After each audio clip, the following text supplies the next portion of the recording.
Paz, hoje nós vamos continuar o nosso livro Pão Diário. Então hoje é dia 20 de janeiro e então nós estaremos continuando. Hoje, dia 20 de janeiro, é o capítulo 20. E a mensagem de hoje para nós fala sobre ampliando a graça. Ampliando a graça. E a nossa leitura bíblica de hoje está lá no Novo Testamento, no primeiro livro, do Evangelho de Mateus. Evangelho de Mateus, no capítulo 9, do versículo 9 ao 13, que fala lá sobre a vocação de Mateus, de Mateus, o cobrador de impostos. Nossa leitura de hoje está lá no livro de Mateus, do Evangelho de Mateus, do primeiro livro do Novo Testamento, do capítulo 9, do versículo 9 ao 13. E a nossa mensagem de hoje fala sobre ampliando a graça. Então, o Evangelho de Mateus, a palavra de Deus nos diz assim: passando adiante, Jesus viu assentado na coletoria um homem chamado Mateus e lhe disse: segue-me. E ele se levantou e o seguiu. Enquanto Jesus estava jantando na casa de Mateus, chegaram muitos cobradores de impostos e pecadores e sentaram-se à mesa com Jesus e seus discípulos. Os fariseus, vendo isto, perguntaram aos seus discípulos: por que come o vosso mestre com os cobradores de impostos e pecadores? Jesus, porém, ouvindo isso, disse-lhes: não necessitam de médico os sãos, mas sim os doentes. Ide, porém, e aprendei o que significa misericórdia quero, e não sacrifícios. Pois eu não vim chamar os justos, e sim os pecadores ao arrependimento.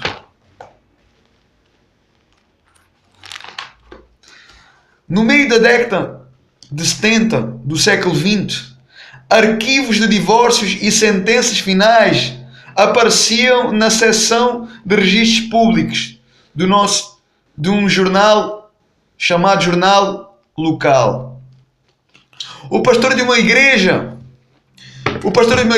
lia esses nomes semana após semana. Um pastor de uma igreja lia esses nomes semana após semana. E então ele começou a reconhecer o nome dessas pessoas que estavam se divorciando. E então depois ele começou a reconhecer o nome dessas pessoas, porque esse pastor ele lia semana após semana os nomes dessas pessoas que estavam se divorciando, dessas pessoas que tinham se divorciado. E então ele começou a reconhecer o nome dessas pessoas. E ele já não apenas lia, mas ele via então as estatísticas. As estatísticas elas estavam aumentando dia após dia, semana após semana. E então esse pastor ele resolveu então criar então um seminário sobre como recuperar-se uma pessoa, como uma pessoa deve se recuperar, como uma pessoa ou seja, ele resolveu então criar um seminário sobre como a pessoa deve recuperar-se do divórcio, ou seja, um seminário onde oferecia então ajuda a essa pessoa, um seminário então onde oferecia ajuda e cura em Cristo a essas pessoas que estivessem passando por um momento difícil, por um momento debilitado.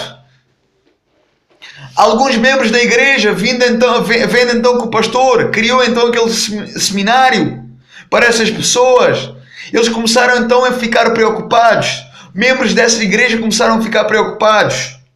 E então foram falar com o pastor e disseram: pastor, por causa do facto de ele estar focado nessas pessoas, focado no divórcio.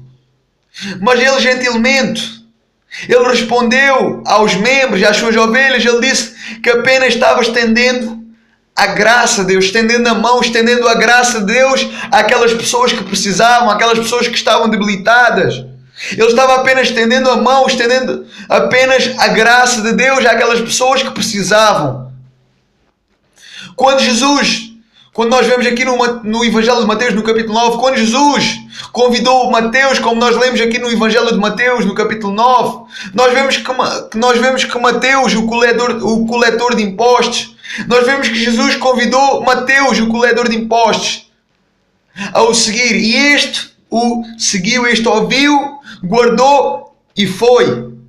Jesus convidou Mateus a seguir Jesus. E Mateus ouviu e então o seguiu. E então nós vemos que Jesus foi jantar. Jesus foi convidado para jantar na casa deste homem, Mateus. Então Jesus foi convidado a jantar na casa deste homem, Mateus, o cobrador de impostos. E Jesus então aceitou. Então nós vemos que esse mesmo Mateus convidou Jesus para jantar em sua casa, para jantar Jesus e os seus discípulos. E nós vemos que Jesus foi. Jesus estava na mesa e então Jesus foi criticado. Jesus foi criticado pelos líderes religiosos por causa de Jesus e seus discípulos comer na casa de um homem chamado Mateus, que era coletor de impostos, aquele que era considerado pelos religiosos um homem pecador. E então nós vemos Jesus dizendo para eles, está lá no Evangelho de Mateus, no capítulo 9, do versículo 12 ao 13, os sãos não precisam. Jesus já respondendo aos religiosos, Jesus diz, os sãos, aqueles que estão bem, não precisam de médico, mas os doentes precisam. E no versículo 13 Jesus continua falando dizendo, ide porém e aprendei então o que significa misericórdia quero, e não sacrifícios, pois eu não vim chamar os justos, pois eu não vim pelos bons, eu não vim chamar os bons, mas eu vim chamar os pecadores ao arrependimento. Ou seja, Jesus aqui está batendo de cara com os religiosos. Jesus aqui está deixando bem claro para aquele povo religioso, para aquele povo incrédulo, para aquele povo impostor, para aquele povo hipócrita. Jesus está dizendo, eu não vim chamar os justos, mas eu vim chamar os pecadores. Eu não vim pelos bons, eu vim pelos pecadores, eu vim pelos desprezíveis. Eu vim chamar os pecadores ao arrependimento. Jesus, ele é o grande médico. Jesus, ele é o grande médico. Jesus, ele é aquele que sempre... Jesus, ele é aquele que cobre sempre todas as necessidades.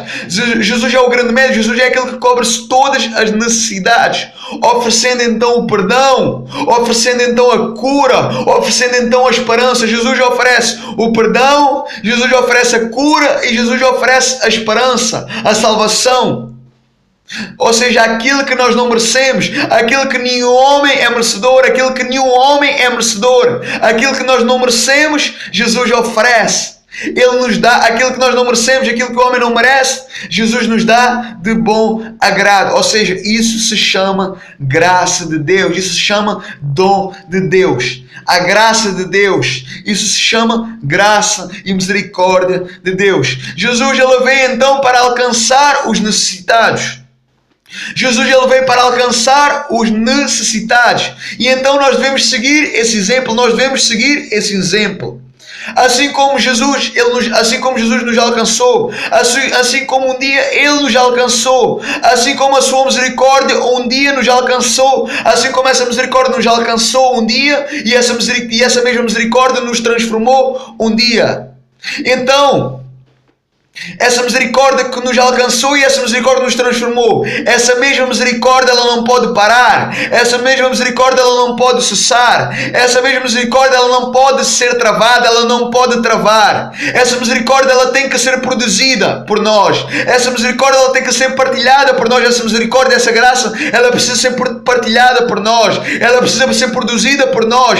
Jesus veio e Jesus ele não somente veio, como ele nos deu o maior exemplo, não somente como Deus, porque Jesus era Deus. Jesus mencionou que Ele e o Pai eram um só. Ele e o Pai eram a mesma pessoa. Jesus não nos deu exemplo somente como Deus, mas Jesus nos deu exemplo também como servo, como homem igual a nós. Como homem. Hoje, então, o ministério de Jesus passou. Jesus venceu, Jesus triunfou. Jesus venceu, Jesus triunfou. Hoje é a nossa vez. Hoje é a nossa vez. Hoje é o nosso tempo. Hoje é a nossa vez de nós estendermos a mão Hoje é a nossa vez de nós estendermos a mão aos outros. É a nossa vez de nós estendermos a nossa mão ao nosso próximo. Ou seja, estendendo essa graça de Deus. Estendendo essa graça de Deus em Cristo Jesus. Mesmo que os religiosos, mesmo que esse povo religioso venha nos afrontar, assim como veio afrontar Jesus. Porque o povo religioso ele só está bem para afrontar. Os religiosos eles só vêm afrontar. Os religiosos eles só estão bem a julgar, a condenar, a apontar o dedo, a caluniar, a injuriar, a mandar pedras. Os religiosos são um povo que só estão bem a afrontar, porque eles dizem que têm a verdade, porque eles são a verdade. Então, nós vemos que esse povo, os religiosos foram afrontar Jesus. Então nós precisamos também produzir, nós precisamos estender essa graça, essa mão, essa graça de Deus em Cristo. Mesmo que os religiosos, se os religiosos foram afrontar Jesus Cristo, esses mesmos religiosos também vão nos afrontar neste tempo. Esses religiosos também vão vir até nós e vão nos afrontar com palavras, vão nos julgar, vão nos açoitar, vão nos perguntar porquê que nós estamos amando o pecador, porquê que nós estamos estendendo a mão ao pecador, porque esses religiosos eles não entendem, esses religiosos estão só bem a afrontar. Então a nossa resposta para esses religiosos será a mesma que Jesus Cristo, a nossa resposta para esses religiosos, a nossa resposta quando os religiosos vierem até nós será a mesma resposta que Jesus Cristo deu àqueles homens chamados fariseus, àqueles homens chamados religiosos. A mesma resposta que deu Jesus Cristo é a mesma resposta que nós vamos dar a esse povo religioso. Que Jesus, dizendo para eles que Jesus veio buscar aquilo que estava perdido, que Jesus veio buscar os pecadores, que Jesus veio para alcançar os perdidos, chamando então os perdidos ao arrependimento, chamando então os pecadores ao arrependimento, chamando então os perdidos e os pecadores ao arrependimento, à fé, ao Evangelho e à salvação. Então que nós possamos nos guiar por Cristo, que nós possamos nos guiar e sendo direcionados, sendo guiados pelo próprio Espírito Santo. Pelo Espírito Santo, a palavra de Deus diz que aquele que é guiado pelo Espírito Santo, esses são os filhos de Deus. É então que nós possamos ser guiados por Cristo, que nós possamos ser guiados pelo Espírito Santo de Deus. O Espírito Santo é Deus. Então o Espírito Santo é aquele qual nos revela tudo aquilo que Jesus nos falou, tudo aquilo que Jesus ensinou no Evangelho, na palavra de Deus, tudo aquilo que é a verdade de Deus. Então que nós possamos nos lembrar, ao conhecermos a graça de Deus, nós não podemos guardar essa graça de Deus para nós. Quando nós conhecemos a graça de Deus, ao nós conhecermos, ao nós sermos alcançados por essa misericórdia, ao nós sermos alcançados por essa graça de Deus, nós não podemos guardar para nós. Nós temos que produzir essa graça, nós temos que partilhar essa graça. De graça recebeste, de graça dás. Então, que nós possamos produzir, que nós possamos dar sem cessar, que nós possamos produzir essa graça, que nós possamos partilhar essa graça com o nosso próximo, seja ele quem for, em nome de Jesus. Que o Espírito Santo possa falar a cada coração, em nome de Jesus. Amém. Amanhã então nós estaremos continuando o nosso livro. Amanhã será dia 21 de janeiro. E então que nós possamos continuar firmes e focados em Jesus, centrados. Porque quando nós estamos centrados em Jesus, quando os nossos olhos estão focados em Jesus, nós não caímos. Quando a nossa mente está focada em Cristo, nós não caímos. Porque então nós estamos de mãos dadas com aquele que é a rocha. Porque nós estamos de mãos dadas com aquele que é pedra. Aquele que é o nosso alicerce, a nossa fortaleza, o nosso escudo. Então, que nós possamos estar centrados nele. Porque quando nós olhamos para a esquerda, quando nós olhamos para a direita, quando nós perdemos o alvo, quando nós perdemos o nosso foco, quando nós paramos de olhar para Cristo e pomos os nossos olhos no nosso próximo ou naquele que está no nosso irmão do lado, nós vamos cair. Então que nós possamos ficar focados nele. O alvo é Cristo. O nosso centro tem que ser Cristo. Em nome de Jesus. Fiquem na paz. Amém.